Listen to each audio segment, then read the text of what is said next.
So good morning and welcome, and thank you for your patience over the last few minutes. Just wanted to,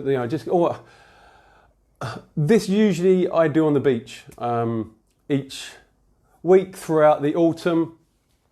So it's less technical things to worry about. All I've got to worry about is myself being there and talking to the guys and girls who come down the beach. But there's always, when it comes to technical stuff, it's always, I've just seen all that stuff down there.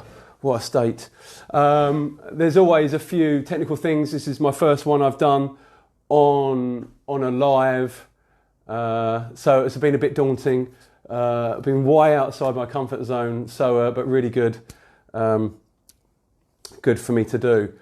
And thank you all for joining me from all parts of the globe today. I know we've got some guys and girls from the States, we've got some guys and girls from the UK, we've got some guys from Australia, all around the globe. So it's really exciting, and really appreciate you coming on for this webinar. Thank you.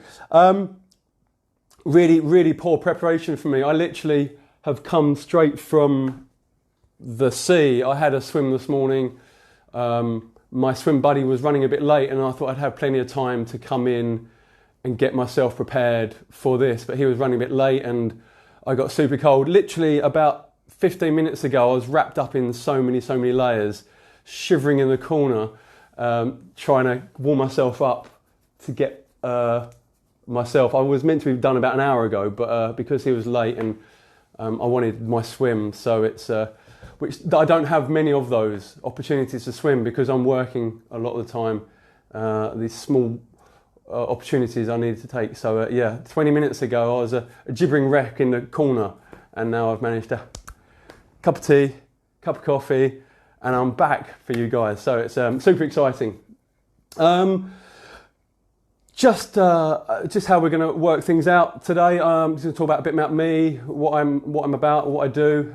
Then I'll just look at some of you guys and drop some questions of I want to know where you are in the world, what brings you here for this webinar, and some questions you might have. And then we'll go through a certain few details. We talk about cold water shock. We talk about hypothermia. We talk about kit, what to bring, what not to bring, health and safety, kind of elements around cold water swimming, and just a general rounded open water swimming and cold water swimming masterclass. So hopefully you guys will leave with something today, and I know we said it going on for 60 minutes, hopefully about that time. Sometimes I run over, depending on the interaction from you guys and the questions and answers that we'll have at the end or throughout. Don't save your questions to the end. Let's drop a few in. I might keep looking down. That's because I've got a screen in front of me so I can see your questions and to see who is on today. So please feel free to drop those questions in as we're going along, please, guys. So the more the merrier. It's always good to hear what you want to know, and we can bounce those off each other as we're going along. So we'll go with that process. So just a little bit about me. My name is Matt Hawkes. I am an open water coach and a Swim England teacher. So throughout my week, I teach people to swim in the pool, from small people to big people. I work on a one-to-one basis. I've got my pool that I operate locally in. And throughout that as well, I also coach in the sea. So I look after around 60 to 70 swimmers throughout the week on various different stages of their open water swimming journey, whether that's complete new swimmers that want to experience, or channel crossers and Ironmen, heads up breaststroking individuals with their bobble hats, whatever their kind of aspirations, goals on their swimming. That's what I facilitate throughout the week, and I love what I do. It's my full-time job. Some people think I do it as a hobby because that's what I'm doing, going swimming, but believe it or not, this is what pays the bills for me, and what kind of dictates my life. Really, it is my life. I work 7 days a week, 365 days a year. There's never a day that we won't go for a swim. There's never my coaching isn't just when I see you guys. It's it's much more of a bigger project than that for me. It's much more of a personal journey for all of us swimmers, and it's when I ask people to go out and do things in the sea, it's very emotional, and it connects us on a much deeper level than just kind of we hook up when we go for swimming. It's a all-rounded kind of environment that happens throughout our swimming careers. So it's really exciting. I love that interaction. I love that hands-on experience, whether it's in the pool or whether it's in the sea. I say sea, that's what all my open water swimming is. It's in the sea. I look out my window now, I can see the ocean. About 200 metres from that. I'm really, really lucky and privileged to live this close to the ocean, and that's where I do all my swimming. Occasionally we'll be in the local river or the local lake, but 99% of the time I'm in the ocean swimming. And that's what I love. That's where I was this morning. It's a beautiful, calm day out there this morning. Temperatures around, sea temperature around 7 degrees this morning. I'm not too sure what that is in Fahrenheit. Some of you may want to pop that on there. If someone can figure out what 7 degrees Celsius is in Fahrenheit, then we can relate that to everyone on the page, no matter where you come from. So that'll be interesting. But yeah, for my pleasure, I'm in my shorts and my hat and my goggles. But when I'm coaching, I'm all wrapped up in my suit. And yeah, I love the cold. I'm all about the winter. This would be my fourth winter skin swimming. And when I say skins, that is in my hat, my shorts, hat and my goggles. My fourth year, my 7th year of open water swimming. I started just into my recovery in 2014. I found the ocean, or as I say, I think it kind of found me.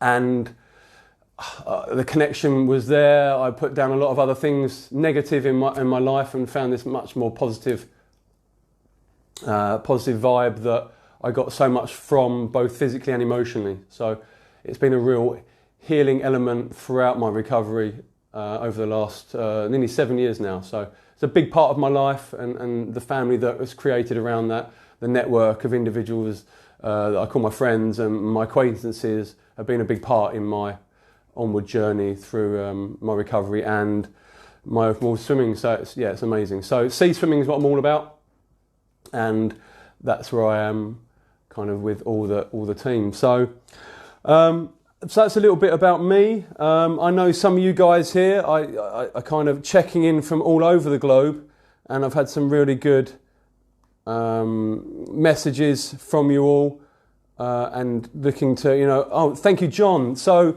that's 44 degrees is 7 degrees. 44 degrees Fahrenheit is 7 degrees Celsius. So that's what it was this morning. John, thank you for that. There we go. And so we're getting some questions. Missed the first 15 minutes, no link to find you. Sorry, Linda. You can watch all this on catch up, Linda, so there won't be any, if any of you guys can't check in live today, this will be permanently available on the website.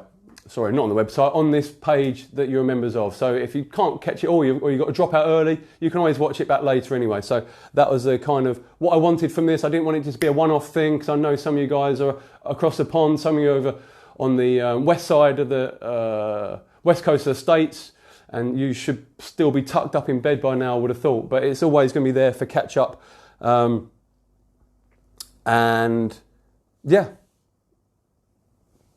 it's going to be there forever, long after I'm going to be there. Here we go. So I'm sure you're all on. I've got a couple of questions. This is what everyone's seeing. I cannot see anything. So yeah, I know we are definitely live. So hopefully you guys are on. So there we go. Yeah. Hi, Penny. Yeah, thanks for those guys who have joined late. Like Penny said, you haven't missed much.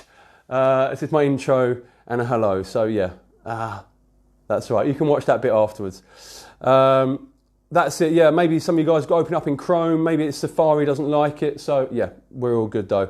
And keep putting those questions through, and I'll see those popping up, and we can answer those as we're going on. Hello, Barton. You're here. Video playing. Yes, we're in. Right. Okay. So something about you guys. I know a lot of you have commented on where you are in your open water swimming journey, what you're up to. I know some of you are complete newbies on here, and that's amazing. to me, this is a great opportunity to start. If you can swim now in these months coming ahead, for us here in the UK, it's super cold, well, getting into super cold. It's only going to get colder between now and January and February. Hopefully we'll get down to temperatures below 5 degrees with any luck. Fingers crossed. Like I said, I'm all about the cold.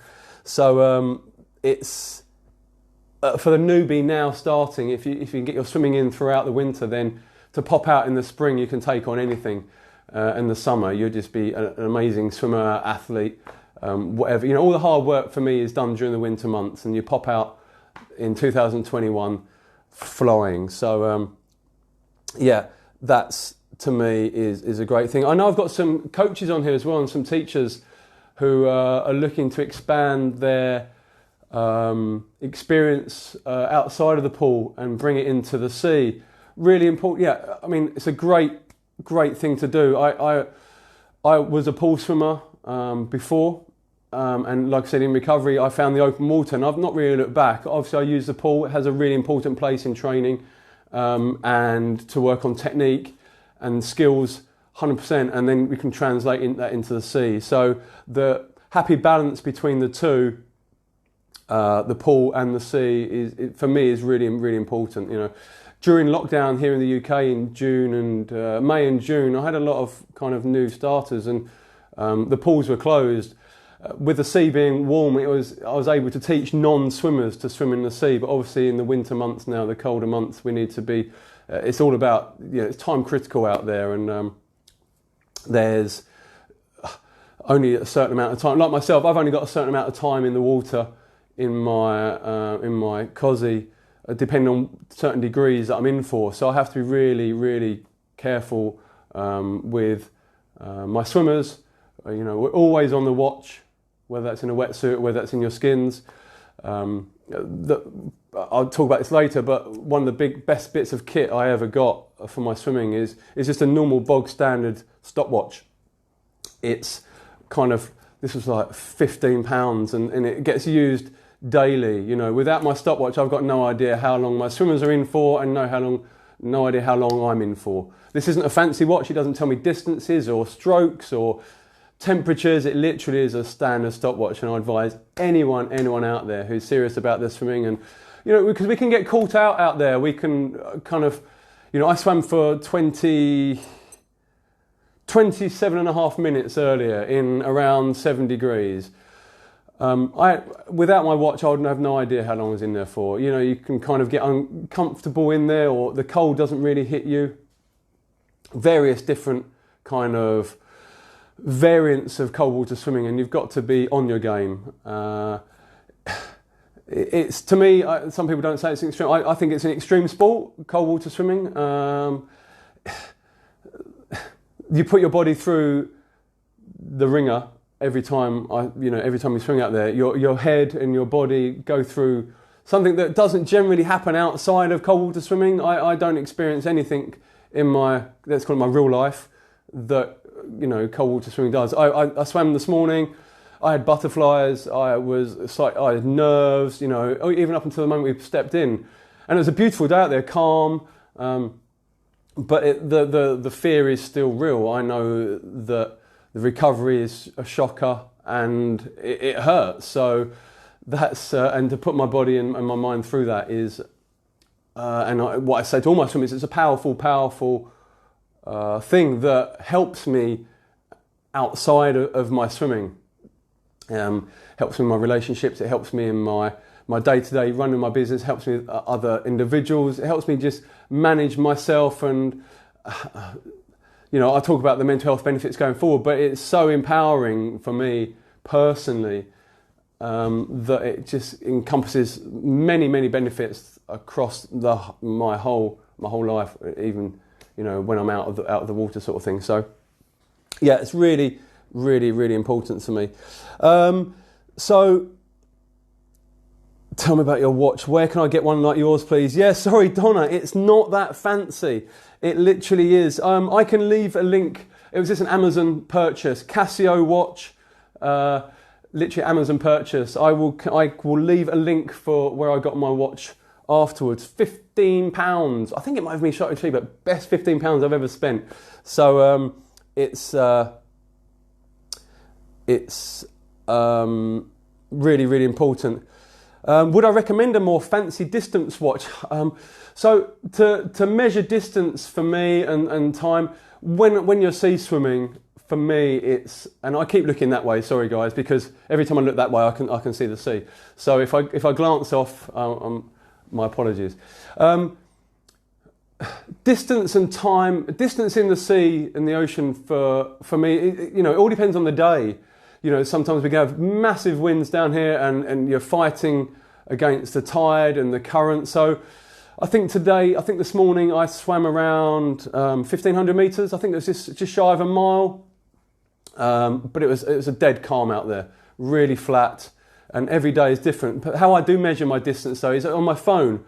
I use Strava on my phone, and my phone goes in, which I will talk about, my phone goes in my dry bag, which I tow behind me, and it tracks my distance. I very rarely use it for my distance because every day is affected out there by the wind. So one day you could manage 28 minutes and do, like this morning, a mile. The next day it's blowing a massive southwesterly and you manage, I don't know, half a mile in 28 minutes. It all very much is dependent on the conditions out there. But for those who do like to track it, I use my phone.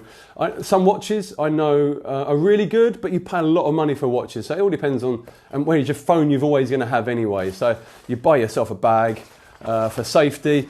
Get yourself a pouch for your phone. I'll go through this bit of kit later anyway, but we might as well have a chat about it now. This phone pouch, I love this phone pouch. It's by a brand called Overboard. They specialise in sailing and yachting equipment. I've got a massive dry bag for that as well, an Overboard dry bag. But these are great. I've used this bag. I swam with my phone just in this bag, tucked into my wetsuit when I did my 10K in 2016. So for 2.5 hours, my phone was in nothing but this, tucked into my wetsuit, and it survived. It was great. Little tip, I like to put some rice in there just to take the moisture away. And I've also got one of these silica bags that you get with every single purchase these days. I always put that in there as well. It just keeps it dry, and that just goes in my dry bag that I tow behind me. So for distance, that for me that works quite well. So I know that I went about a mile this morning. So yeah, a really good bit of kit. Overboard, and coming back to my dry bag. While we're talking about dry bags, just quickly for those who aren't used to using these come in all different shapes and sizes, small ones, big ones, ones as backpacks, across the whole spectrum of this one. You can fill up. This is my medium, I think. Is that my medium? Yeah, I've got bigger ones when we do point-to-point swimming. You can put your trackies in there, your shoes, your flask, your hoodie, whatever you want to get in there. The bigger, the better. And they are really, really good bit of kit. Never let me down yet. That folds across there. Blow it up there, and it there's a waistband, and it goes around your waist and just tows behind you. I recommend if it's a bit wavy or it's a bit windy and the wind's coming over your back and shoulder, fill it up, make it heavy. So that's kind of a training thing, as well as because it can get caught up on your arm if the wind is behind you and it catches you up. So fill it up. That's a good tip there. Got a really, really good bit of kit. Swim Secure. I've been using these guys for literally since I started open water swimming 6-7 years ago. So I always use these guys. A good British company, and these guys have never let me down. So like I said, all different shapes and sizes. Go on their website and you'll find one that suits your budget. Really, really essential as well for being visible out there, not just to carry your phone. There's other water traffic out there. There's boats, there's jet skiers, there's kite surfers, there's the whole lot. And I've nearly been hit by a jet skier before, and luckily I had this on me, so it kind of avoided me. So great for visibility. They're not designed as a life-saving device, However, once inflated, if you fancy a little rest out there, you bob along and have a little chat in the summer when you're not kind of out there in the winter trying to get home and survive, then you can bob around on one of these and they're great. So an all-round good bit of kit, and highly recommend that as a purchase. They start anywhere from £20 upwards, so I mean no real reason not to pick one up, and a slight bit cheaper than a £500 watch. So yes. Right, how do you prevent cold water shock? Coming to that, Jennifer. Overboard, yes, that's right. Was the phone brand called Overboard or something? Yes, it was called Overboard. Again, I can leave a link for that for you as we're going ahead, Penny. So, like I said, if I keep looking down, that's because I've got your guys' comments here. So I'll answer those as we're going along. Right, actually, so let's pick up on cold water shock and hypothermia. So Jennifer.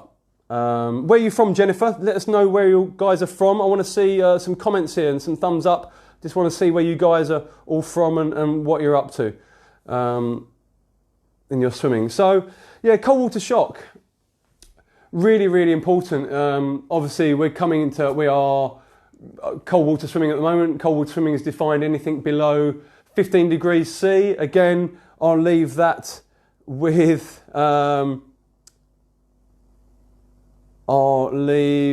who came up with John, 15 degrees C. What's that in Fahrenheit, please? As you seem to be so attentive, I love that. So cold water swimming is defined at anything below 15 degrees centigrade, and below 5 degrees or 5 degrees below is ice water swimming. So at the moment we've had some cold temperatures for the last good few months now, good couple of months now, being below 15 degrees. So that's where cold water shock and hypothermia really start kicking in. So let's talk about cold water shock to start with. Mental note, we've got a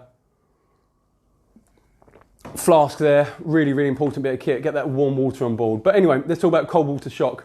So cold water shock is where we have a rapid change of skin temperature, which causes restriction of your blood vessels, heightening your blood pressure, heightening your heart rate, and making your breathing more, I like to call it more, it's like a hyperventilating breathing, but it's not actually hyperventilating, so it's really out of control, and it has a compound effect and can really be, what's the word I'm looking for, debilitating when entering the water. So it's when we have that rapid change in skin temperature. So when we're entering the water, I always say we do that very slowly, whether it's the summer or the winter. I always say to all my swimmers, we're never rushing in, we're always taking our time, taking it easy, slow and steady wins the race. Yesterday, there was never a shopping trolley there. Today, there may well be a shopping trolley buried beneath the sea. So it's always slow and steady. And that kind of, the habitual way of doing things makes it really simple for my swimmers. And that's what I always say to them. If we do the same thing every time, we haven't got to think about it. This is what we're doing. In, and away we go. So really important. So if we can translate that across to our swimming and our cold water from our warm water in the summer, then it works perfectly. So it's always slow and steady. So with cold water shock, I would always go in nice and easy, especially with a new swimmer, nice and slowly. Always stay within your depth. You know, we'd be up to our waist to start with. You feel that change of skin. You feel your heart rate increase and your breathing increase. And then we work up to our chest. And then just settle. We do not need to be out of our depth for this. We can just do that all perfectly standing up. If we don't like it, if we do have an adverse reaction, then we can always walk back out. Okay, if we go charging off, then we're out of our depth, floundering around. What happens is, potentially with that, the increase in your breathing, you'll take a rapid gulp of air. And if your head is under the water when that happens, you'll potentially take a lungful of water and you could potentially drown before you got back to shore. It only takes half a pint of seawater to drown a fully grown man, would you believe? Which isn't much. It's probably it's not much at all. And we don't want that. We want to be able to enjoy our swimming for the long term. So it's all about that slow and steady. Get in, wait for that breathing to come under control. Do not proceed anywhere out of your depth until your breathing has come down nice and relaxed, and then you're ready to exercise. We can't exercise if we're panting and kind of all over the place before we've even left. So we need to wait for that to come down, relax. And it will pass as well. That initial shock, so to speak, will pass. But we need to make that pass, we need to have that time passing whilst we're in our depth, and then it's still safe to get ourselves out if we feel uncomfortable. When I say pass, that time passing is very different for a lot of people. The way I swim a lot different now than I did 7 years ago. The time of entering the water until I'm off doing my strokes is a lot shorter now than it used to be. I think that's just come from me understanding my body, understanding the reaction it's having, the cold on my body, and kind of managing that in my head and the expectations of my exercise. So that's come shorter and shorter. But for the time being, my new swimmers at the moment, we're standing in the shallows for a good couple of minutes until everyone is happy and everyone's relaxed, and I know that they're fully kind of able to start exercising and be in control. And then obviously we've got to get our head under as well. Totally, let's stay in the shallows for this as well. I always recommend a little bit of breaststroke. Just start working that. And then again, still in our depth, okay? Start working your head under as well. So unfortunately, your head's got to go through the same process your body's going to go through now. I always say, work your chin in, work your nose in, work your goggles in, and work your hat in, sort of thing. Just slow and steady, again, well within our depth. So if we do feel uncomfortable or we don't like it, we can always get out nice and easy. And that breathing is going to be kind of a bit funny again as we're getting our head in, but just relax. Nice long breaststroke, and then hopefully that breathing will come in. That is basically how to get through that period of the cold water shock. Slow and steady. That period up until we can take our first stroke with our front crawl can be anything up to 5, 6, 7 minutes. Okay, like I said, for me, with my experience of what I've been doing, it's very shorter. I'm in, bosh, off we go. But for the new swimmer, just relax, there's no rush, and stay within your depth. And only when that breathing is nice and under control and you feel comfortable enough to start taking a few strokes with your head in permanently, then move through with that. And basically that is kind of how to manage that initial cold water shock. How does that, so hang on, what we got here? So, thank you, John. So 15 is 59 Fahrenheit for you guys who operate on the alternative metric. Are we metric? I can't remember. Hi, Sarah from Minnesota, all the way from the USA. Amazing. Thank you for joining us. Really, really appreciate the support. James from Hadley in Essex. How you doing, James? One of my swimmers there. Jan Marsen, the Netherlands. Amazing. Thank you for joining us. How exciting. So we can see, guys, that open water swimming is across, it's across the world, and the beauty about this sport for me is that there isn't any barriers to entry. There's no demographic, there's no social standing to it. There's just the will and the love to express yourself in Mother Nature and immerse yourself in the big blue or the river or the lake, wherever it is, or the fjord or the lac if you're from France, whatever that may be, whatever that body of water is outside, then that's just, to me, is the most empowering thing that you can do. So it's great to see how many of you are on board for this. Here we go. So Barton, Matt, I have a question about breathing. Do you breathe in and out through your mouth, through your nose? Barton, I will be doing another masterclass on stroke, breath technique, breath work, breath management. So keep posted on that, and I will be doing another masterclass on that in the very near future. So yeah, have you on board for that, definitely. And I can answer all those questions on the stroke, on technique, on open water technique. Like I said, that breath retention work, all the sort of things that will be for that. Here we go. Erna from Reykjavik in Iceland, thank you for... What temperatures, that'd be interesting, Erna, what temperatures are your oceans up there, or your river, or your lake where you swim? I'll be really interested to hear how cold you are up there. So any questions about the cold water shock, leave them below and we'll be sure to pick those up later. But that's basically kind of cold water shock and where we are with that. I am perfect. Right, so let's... Oh, Linda. Hi, Linda from Cornwall. How are you doing? And Donna from Newquay. Hi, guys. Thanks for joining. Really appreciate the support. Thanks for coming down. Right, okay. So we talked about cold shock. Now let's move over to hypothermia. Again, really, really important part. You know, I'm all about the health and safety, and that's a message I instill from day one with all my swimmers, whether it's our equipment that we're using, whether it's our locations, where we're swimming, where we're not swimming, the cold water shock side and the hypothermia side. It is all about health and safety. Cold water shock to me is hypothermia to me is just as important as cold water shock. The average sea temperatures in the UK that surround,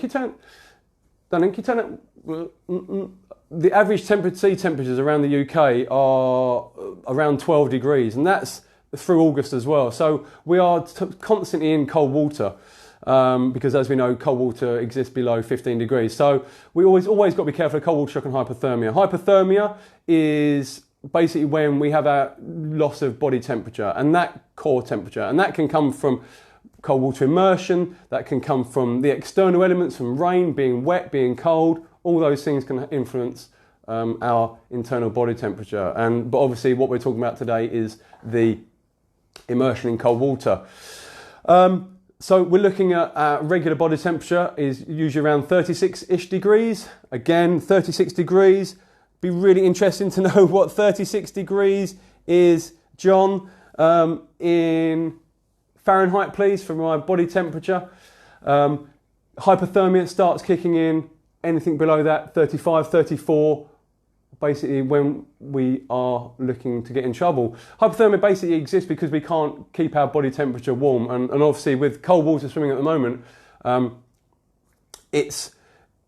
hypothermia affects people very differently, and cold water swimming affects people differently. And to me, from my experience of my swimming, I don't have a lot of natural insulation on me, so I really, really suffer. And I only have a certain amount of time on me.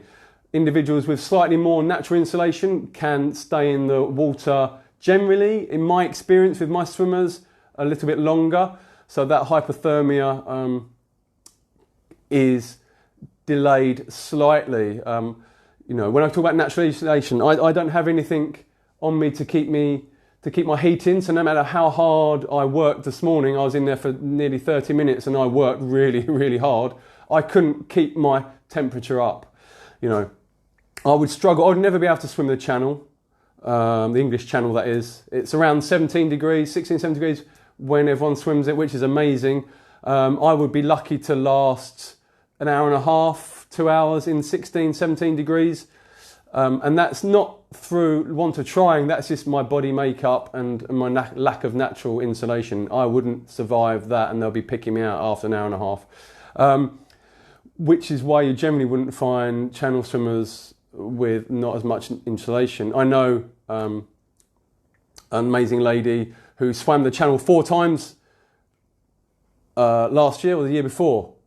Sarah Matthews swam there, back to France 4 times. She was in the water for 52 hours. I mean, fair play. I mean, not just the body, but the mind to get you through that is just unbelievable. So, yes, so coming back to hypothermia, I don't have anything to regulate my body temperature. I don't have anything to keep that cold away from me, and I don't have anything to keep that heat in me. So, really important. So, hypothermia. Basically, severe hypothermia, complete respiratory failure, organ failure, and death, obviously. But we want to come in way before that, and that's all about managing your time in the water and making sure you don't spend too much time in there to still be able to get yourself out. I know how long I can spend in at certain times, at certain degrees, so I'm always on the watch. Talked about that earlier, really important bit of kit. So I know today, around 7 degrees, to still be able to get myself out and myself dressed and home safe, I've got around half an hour, 32 minutes. You know, I don't want to push it too much, and depending on kind of what vibe I want from my swimming, I'd have someone there getting me dressed afterwards, depending if I want to kind of go over those extra couple of minutes that's going to kind of make me need to get some assistance afterwards. But that's not everyone's cup of tea. So the hypothermia, really, really important. Test your body, okay? Just go in for a few minutes at a time and then come out again. If you can still get yourself dressed nicely and your recovery's okay. And when I talk about your recovery, I'm talking about getting yourself dressed and getting yourself home safely. That's, to me, is the recovery isn't there until you're home safe. So it's all about that. Because what happens when we do come out the water, sometimes we can have this kind of elation of kind of, it feels good, you come out and you have this kind of buzz, and what's happening is whilst you're in the water, your body is protecting your core, it's protecting your kidneys, it's protecting your liver, it's protecting your heart, your lungs, and it's flooding all the warm blood to these parts of your body, your core. But what's happening is your limbs, your arms and your legs and your toes and your fingers are being starved of all that warm blood, and that's just full of cold blood. Which is why you kind of, towards the end of a swim, you kind of, depending how long you've been in for, you can't feel your hands or your arms or your shoulders or your fingers, so that's because your core's being looked after to its maximum.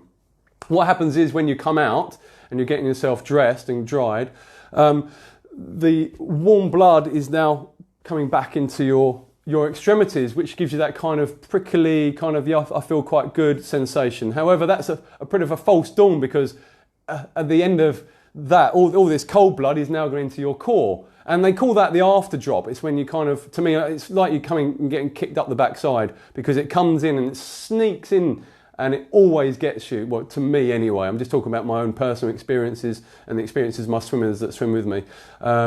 Everyone is different, but I do suffer the after drop quite severely. Like I said, if you'd seen me 20 minutes before this webinar, then it wasn't a pretty sight. So really, really important. So that hypothermia is real, can be very debilitating, and can take you all the way to hospital if not looked after correctly. So it's all about testing the water, testing your body, testing how you react to it, how your aftercare is, and the whole encompassing everything about your recovery. So give it 5 minutes, come out.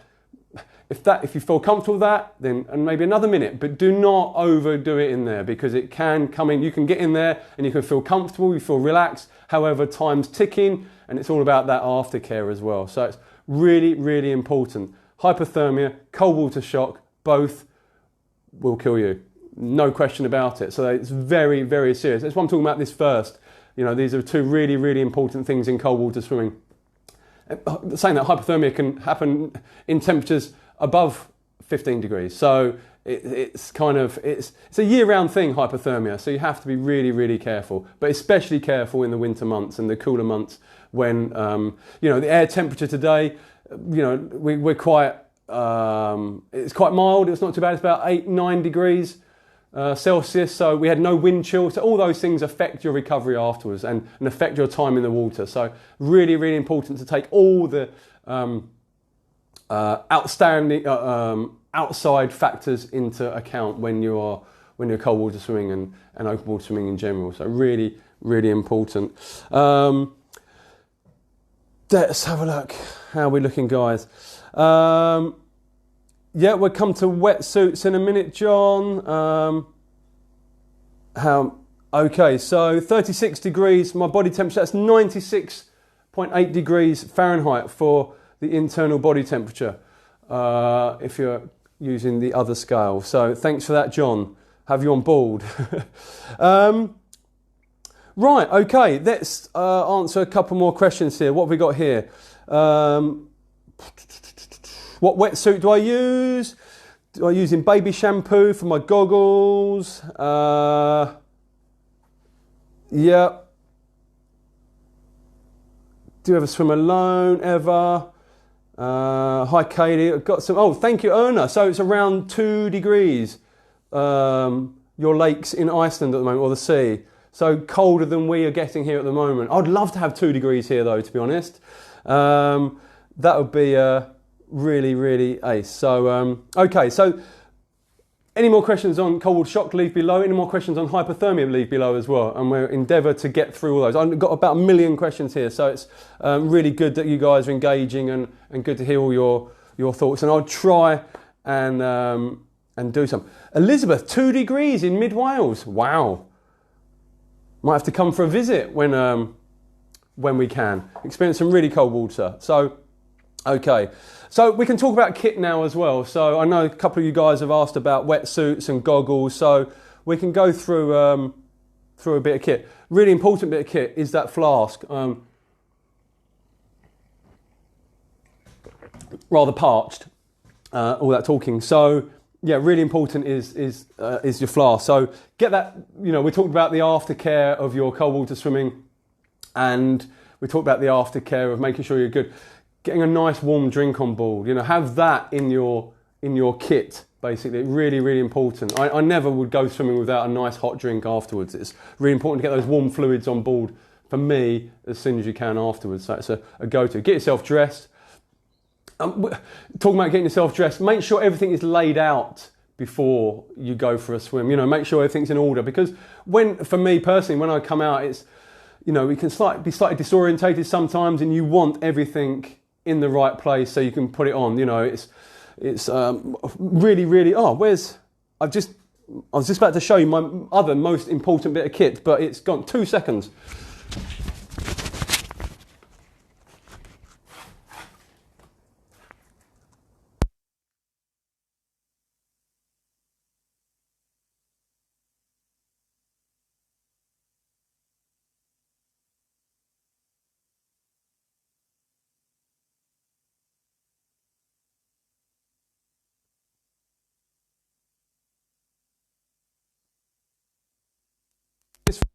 To show you my most important bit of kit. I was just about to show you my most important bit of kit, but I didn't have it to hand, so because I wore it this morning, so I just had to dash out of the room. I'm back now. Sorry about that.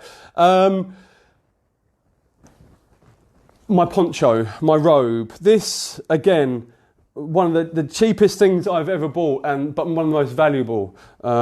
This is a standard toweling poncho robe. So this kind of just goes straight over your head.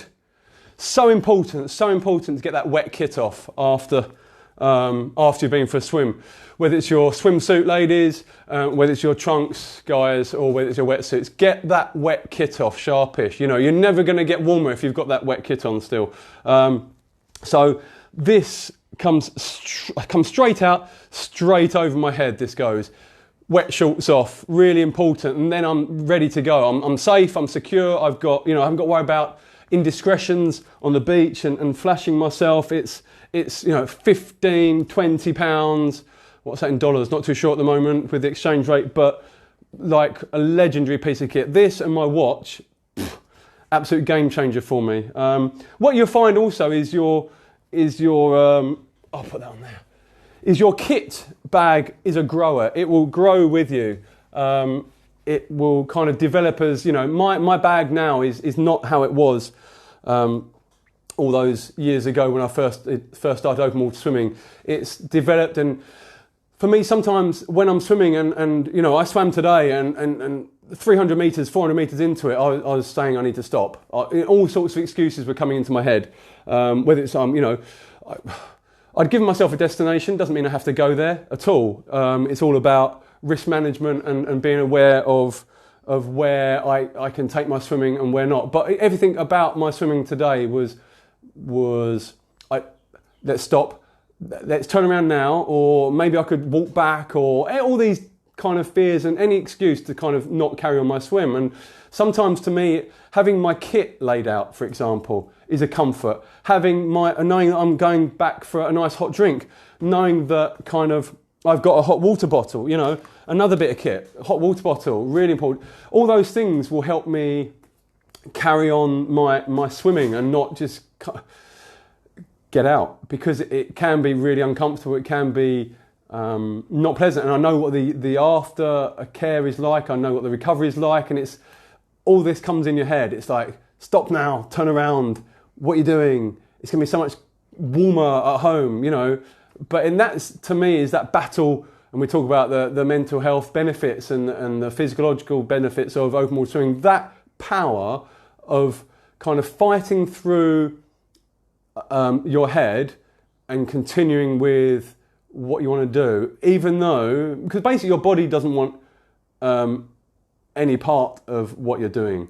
So your mind is going, no, no, no, no, no. And that, to me, that power of pushing through those doubts and those fears, and that telling you to stop, stop, stop, stop, stop is so powerful. And which is why I say it helps me outside of my swimming as well, having the control over yourself and basically just, yeah, it's to me, it's I've never experienced anything like it. In all my years, it's really is unique to me personally. When I go, I'm not going for a run in the rain. I'm not going for a bike ride through the mud. I'm out there, and you guys are. Some of you are in your skin, some of you in your wetsuits, but you're out there in the cold, and it's it can be very, very uncomfortable. It's like I said, to me. I treat it like an extreme sport, and which is why we have to be so careful around it with the hypothermia and the cold water shock. I want to carry on doing this for a long time, so I've got to be careful as well as a bit excited. So, okay, so we were talking about some kit. What make poncho would you recommend? John, yeah, they come in all different. I've got some of the guys on the team, guys and girls on the team. I've got these camo ones that are part of the team kind of colours, which are really good. So yes, Elizabeth, you sing for the first 2 minutes. That's amazing. What's that? Just to get you through the first, sing. I don't know what I would sing. What do you sing then? I'll be interested in what you sing, Elizabeth. Thank you for that. Linda, how to progress from a short daily swim to moving towards endurance and long distance? Great question, Linda. That'll be, let me come to that, back to that one. Let's carry on, 2 degrees in mid-Wales. There we go. So Linda, that's obviously depending on where you want to be. Okay. Sorry, right, I've got so many questions coming in. Siri, so Siri has asked, so where do I get confused? Am I supposed to take it slow and not push myself when I'm in cold water? Or is it okay to push through? Will I risk hypothermia then? That's Siri from Switzerland. Hi Siri, thanks for checking in all the way from Switzerland.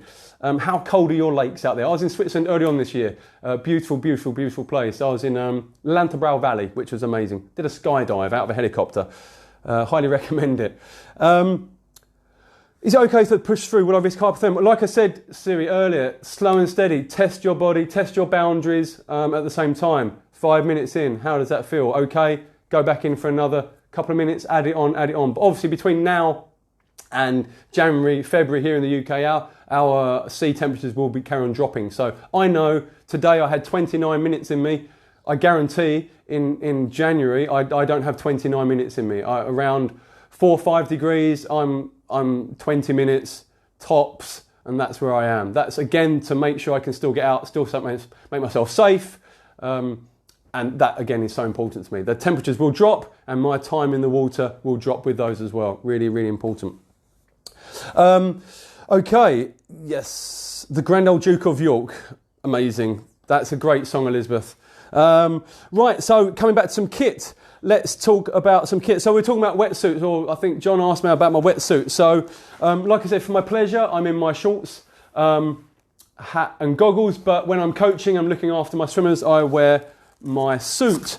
Open water swimming suits, very, very different to surfing suits or diving suits. They are very delicate pieces of kit made of very, very different material, offer great articulation over the shoulders, nice and thin shoulders. So come with thin, comes with delicate. So we have to be careful how we put those on. Never use your nails. Always put them on nice and easy, nice and slowly. On my YouTube page, I do have a video of how to put this wetsuit on. So Matt Hawks YouTube, MAT1T. YouTube will have a video of me putting this suit on exactly. This is my Blue 70 thermal reaction suit. Amazing. Comes with a nice, lovely, fleecy lining, which is great. But yeah, amazing piece of kit. And like I said, very, very different to surfing and other wetsuits. So keeps you buoyant around the hips where it needs to be, keeps my bum up, stops my legs sinking. But this is what I coach in. This is what I live and die in throughout the winter. I will coach throughout the winter. I'm in the water with my swimmers all the time. I never ask any of them to do anything I'm not prepared to do myself, which is why I have to take myself and put my body through the ringer sometimes, because then next week I'm asking my swimmers to do the same thing. So I have to be seen to be leading from the front. So yeah, wetsuit, nice bit of kit. Under my suit I wear a vest. This is reviewed on my YouTube channel. This is my vest, 2 mil neoprene, just for extra layer of comfort. Don't get me wrong, I'm still freezing cold even through the winter, even with that on, and I wear 2 vests and my suit. I'm still freezing cold. So yes, it's a necessary bit of kit for me.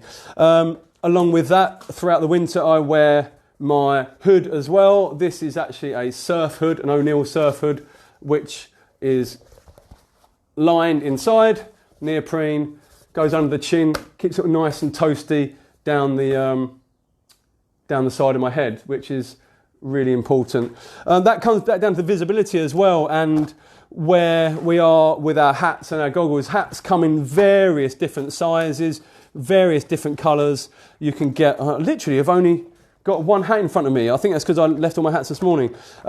Pink ones, white ones, green ones, orange ones, ones with my name on the side, Team Hawks, which I haven't even got here. That's shocking. I wear 2 hats throughout the winter, bit of a cheat.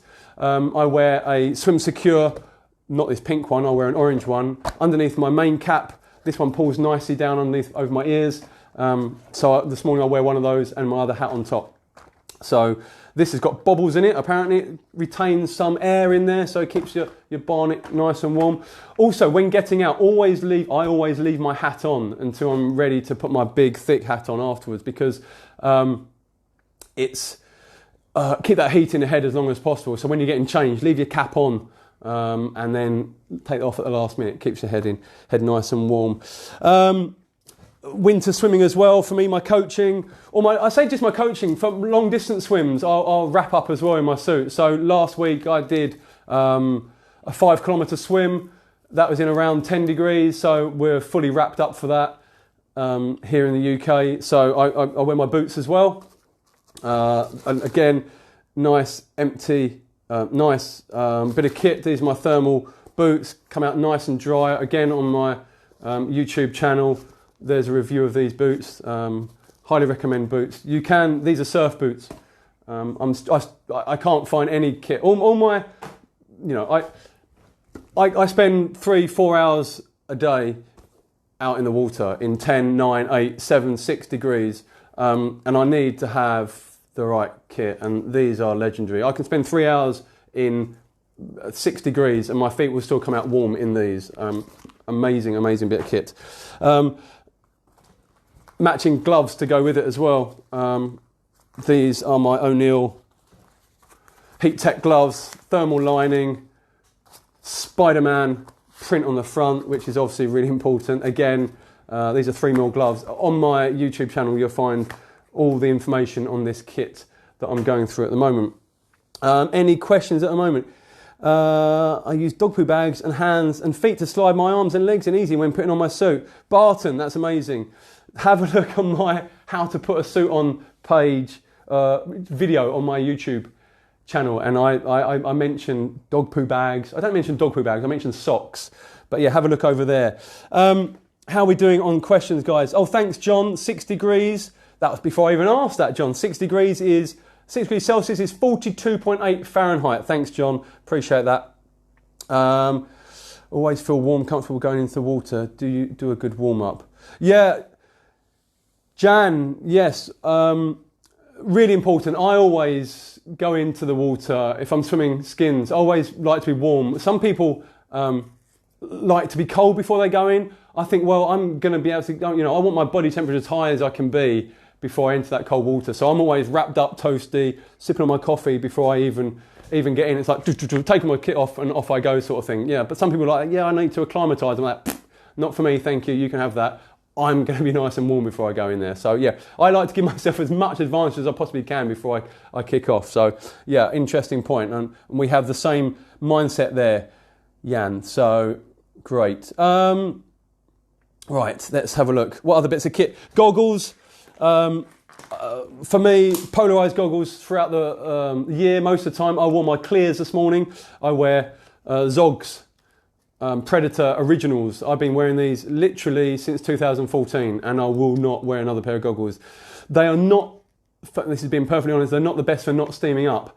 They have their moments. However, they are comfortable and they do not leak. And to me, that is key. The last thing I want to be doing is out there is flapping around trying to get a pair of goggles to empty water and they're uncomfortable. But these, to me, are the piece of kit for me, and I wouldn't go anywhere else at the moment. I've got my mirrored pair and my polarized pair and my other dark pair. But this morning I wore a clear pair because it was slightly overcast. I don't need that to have that anti-glare effect going on with my goggles at the moment in the winter. So yeah, my clear pair is Zogs Predators Originals. For those of you who are keen on taking the temperature, a little rubber ducky, sometimes it's a bit of fun I give to some of the swimmers if they ask how cold it is. To me, I'm going in anyway, regardless of the temperature, and that's why I say to all my swimmers, there's no reason we won't go for a swim, no matter how cold or how big. We won't go if there's an electrical storm, for example, though. That is the only reason we won't go.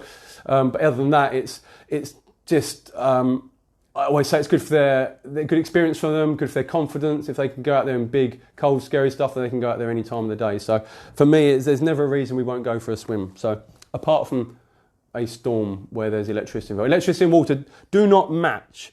We've obviously talked about my foam bag there.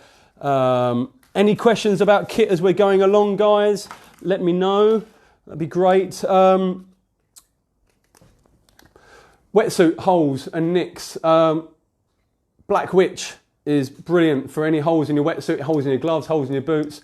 That's a great bit of kit. Just patch it on. That literally renews your wetsuit hole. So it's a really good bit of kit.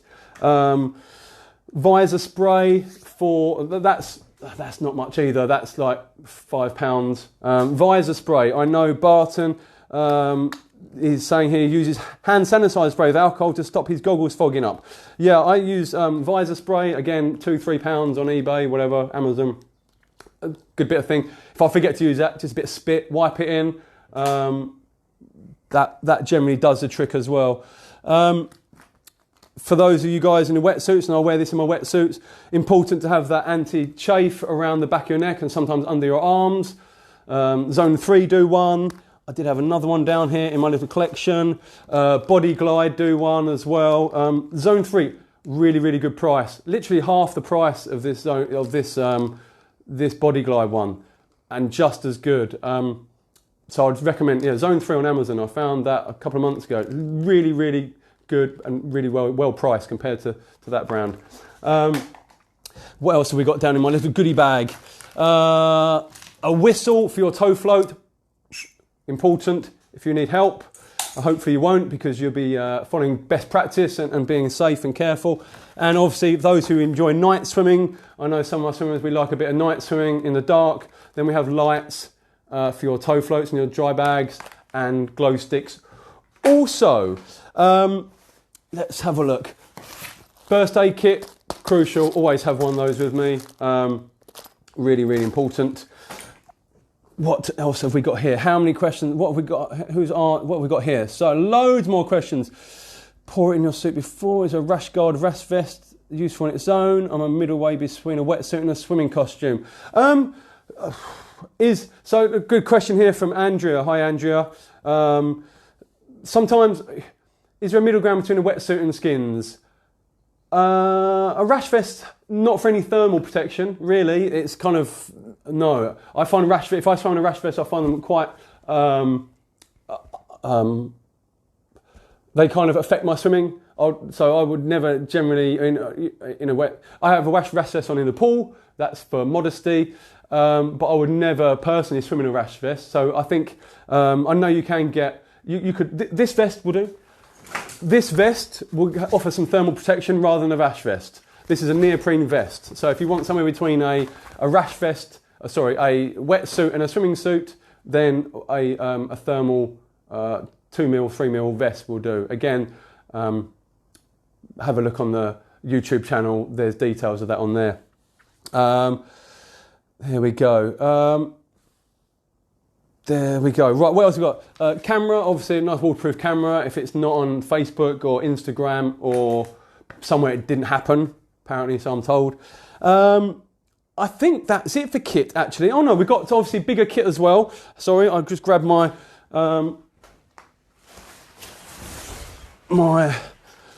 there we go. That's my fluffy hat. Never go anywhere without that. That goes on afterwards. And obviously we have dry coats or dry robes or swimsies or smocks, whatever you want to call it. These big, furry, kind of warm coats for afterwards. Various different makes. Expensive bit of kit. £150 they go for. I mean, what's that all about? To me, that is the bit of kit you want. That poncho over the dry rope any day. Really, honestly is. That's, to me, if you've got the £150 knocking around, get yourself a dry rope or a swimsuit or whatever it is you want. But to me, it wasn't the game changer that I thought it was going to be 5 years ago when I bought one. It kind of, it gets sold as this kind of something sent from heaven that's just going to take you away and make your cold swimming so much more pleasurable afterwards. To me, it's all right. It's great. It's a bit of kit to have, but to me, it's about that poncho, getting that warm, getting that wet stuff off, and getting dressed as quickly as possible. So yeah, that's really important. How else are we doing? Any more questions, guys? Let's have a look. Someone asked if I'm interested. When is it safe to swim alone, or is it never safe to swim alone? So I always would say to all my swimmers, never swim alone. Just because it's nice to have someone else out there kind of to get your back sort of thing if you're in trouble, if you are kind of, coming to difficulty or you need help getting dressed or something, it's always good to have a swim buddy. If not, if you've got someone on the shore, for example, always tell, we're coming to the health and safety stuff now, so always tell someone when you're going for a swim. Always kind of be aware of other water users. We're not the only ones out there. We don't have sole right of the water, so always be aware of other water users and them around you. So yeah, always have a spotter on the shore. If you can't, not everyone can go when you want to go, so it's it's really difficult to say, yeah, go alone, okay? Because, I advocate the safety around it, but I'm aware, obviously, of the practical side and the obstacles that people will find by finding a swim buddy to go with, and et cetera, et cetera. So sometimes, it is necessary, or you can't, there's no alternative than to go by yourself. So just take those precautions. Down here on the beach, we can swim along the shore. Okay, we don't have to swim out. The water's just as wet here that is out, 300-400 meters out into the ocean. So always stick as close as you can. Obviously swim outside the obstacles. Here on the beach down here, we have groins, we have markers. Always swim outside those, but they're only 20 meters off the beach. So if you do get into any difficulty, or you do need to signal someone, you're not a mile offshore and you're, always within touching distance of being, back in dry land, so to speak. So swim outside the obstacles, which are clearly marked on most beaches throughout the UK and the States and wherever else you are in the world. And just kind of, it's all about being sensible and going at the right time. If you don't feel comfortable, if you're not confident, then don't go. If you've got those small nagging doubts, don't go. Always don't forget, there's never any shame in cutting your swim short. If you ever feel uncomfortable, the walk of shame back along the beach, I've done it a few times. Nothing, that always gives you the opportunity to swim again, which is what I say to all my swimmers. Let's have that opportunity to swim again. If we need to cut a swim short because we're cold, because we're uncomfortable, because we are, it's all going south and we can feel that, get out and come back. Get yourself dressed and home safe. John, hi Claire, I have a general rule, never to swim alone. Well, I've just explained my reasons there, why I would and why I wouldn't, but it's a very personal opinion. So, Kylan, lovely being here. Got to go swim now. Have a great swim, Kylan, and thanks for tuning in and appreciate the support, guys. Let's have a look at some more questions here. How are we doing? What do you use? What do I use a hot water bottle for? Well, it gets filled with hot water. It goes in my bag. I take it to the beach with me, and it's just another little comfort blanket for when I get out again. Tuck it up and keep myself warm. Put it under my jersey, under my top. Again, it's a nice thing to have for me. Okay. What are the questions we got here? Let's have a look. I don't want to have to miss anyone, but I may well do. So you have to apologise. There we go. Okay. How do I start my goggles steaming up? I've done that one. Penny.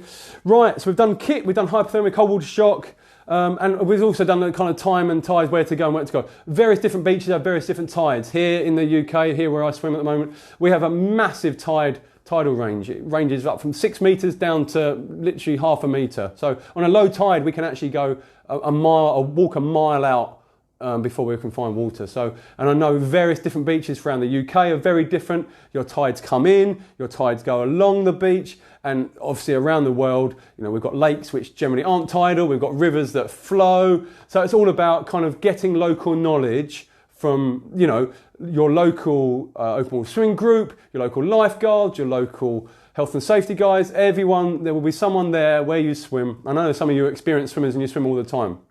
So it's about passing that knowledge on. You know, when I first started to swim down here 6-7 years ago, there was no one to tell me, or nowhere to go to find out information about where I swim, how I'm meant to swim, where I'm not meant to swim, all these sort of things. So it kind of, over the time I've tried it, it's gone wrong. I've tried it again, it's not gone quite as wrong. And over that I've built up my experience and my knowledge, and that's what I pass on to all my swimmers today as we swim and progress through our journeys of our swimming. So to me it's that important. I was going to take a warm shower after. So Siri, I was given advice not to take a warm shower after my swim because it could lead to hypothermia. And then there are people who advocate going into a sauna afterwards. Is this different? So me personally, Siri, I like to stay wrapped up after my swim. I don't get in the shower. I don't get in a bath. I keep my clothes on until I've stopped swimming. You know, for a couple of hours afterwards, I'm still wrapped up nice and warm. My body will warm itself up. As soon as I take those clothes off, I'm exposing myself to the elements.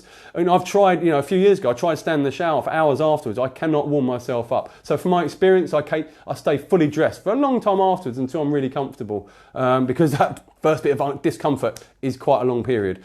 For me, you know, but everyone is different. But yeah, stay wrapped up. Avoid the saunas, avoid the showers, stay wrapped up. Keep those clothes on, okay?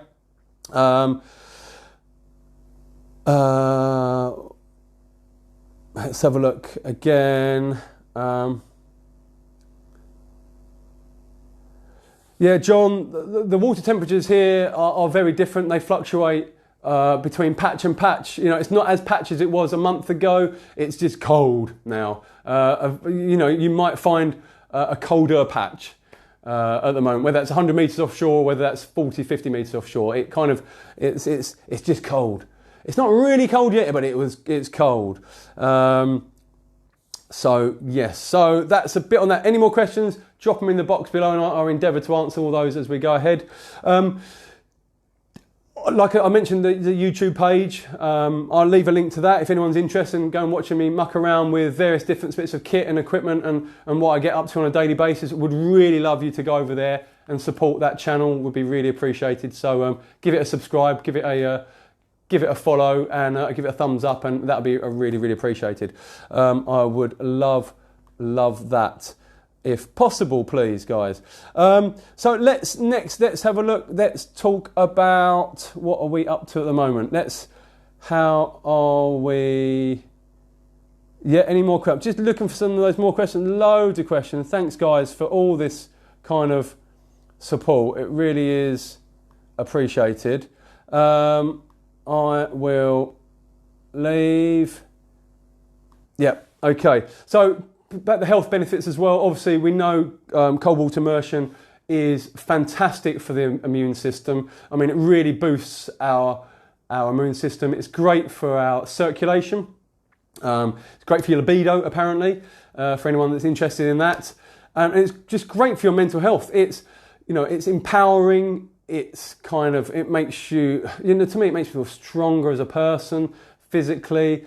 I love what it does to my head and my body. Although, the combining factors of all the mental health benefits just support me outside of my swimming as well. I know swimmers who have started with me who have been smokers or they are drinking or whatever it is that they're doing.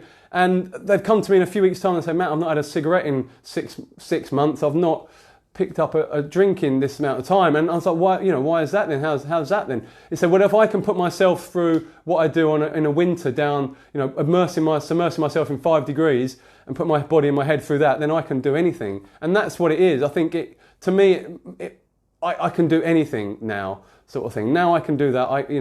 The possibilities is endless of what I can achieve with my day, if I do the right thing, that is. So to me, those mental health side, the physical side, I said boosting our self-belief and our self-worth, all those sorts of things, because it's not a mass sport, cold water swimming to me is extreme. There's not many people queuing up today down the beach to go for a swim. So it's that kind of, it takes a lot to be a cold water swimmer, and you guys are obviously on your journeys, halfway through your journeys, you're starting your journeys, but fair play to you guys. It's an amazing time to year, and for me, like I said at the beginning of the show, that it's winter is where you will excel. How are we doing for questions? Let's have a look before we kind of come up from this. How are we doing for questions? Sorry guys, I just seem to have lost you there. No, where are you? There you are. Katie, try not to shower afterwards, maybe your body flexes still. Yeah, I'm trying to get to grips. There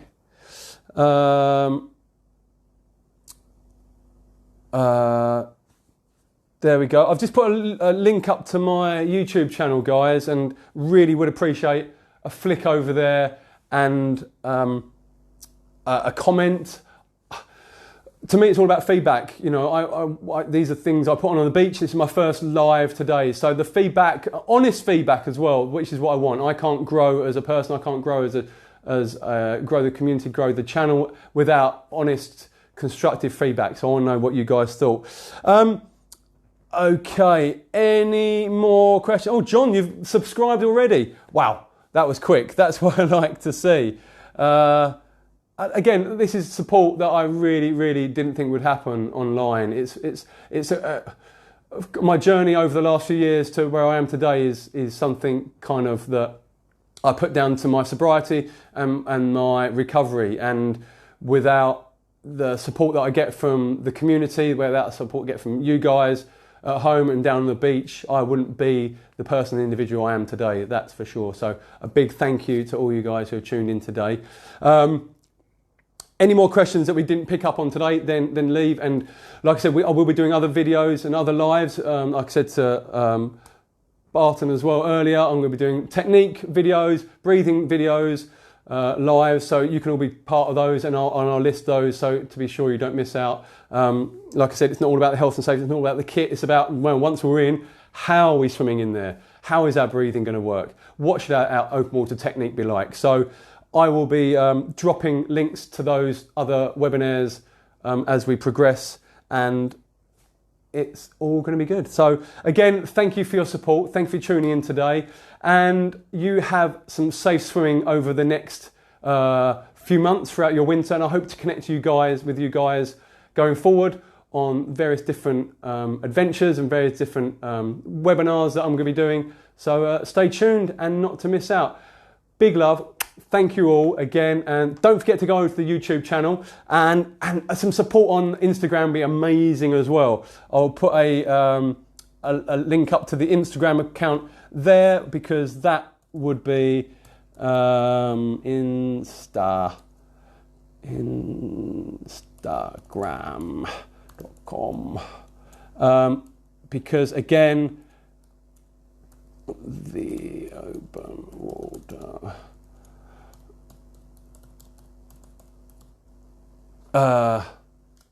that would be really appreciated, to get some feedback on the Instagram account as well as the YouTube channel. So hit the YouTube link, please subscribe, hit the Instagram channel, as an Instagram link as well, and please follow.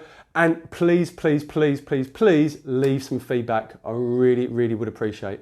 Okay, safe swimming, guys, wherever you are in the world. Lovely to see you all, and I will see you soon. Mwah. Peace out.